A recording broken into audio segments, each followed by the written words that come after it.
Blessed are the poor in spirit, for theirs is the kingdom of heaven.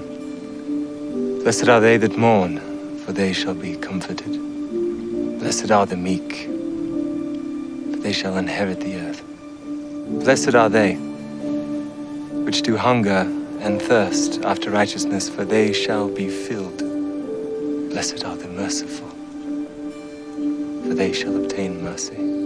Blessed are the pure in heart, for they shall see God. Blessed are the peacemakers, for they shall be called the children of God.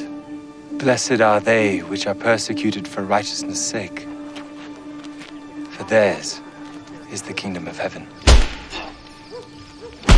Blessed are ye, when men shall revile you, and persecute you, and shall say all manner of evil against you falsely, for my sake.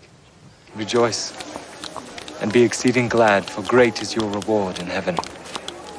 For so persecuted they the prophets which were before you. Ye are the salt of the earth, but if the salt has lost his savor, wherewith shall it be salted?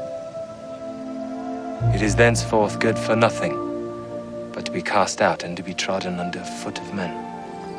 Ye are the light of the world. A city that is set on a hill cannot be hid. Neither do men light a candle, and put it under a bushel, but on a candlestick, and it giveth light unto all that are in the house. Let your light so shine before men, that they may see your good works, and glorify your Father which is in heaven.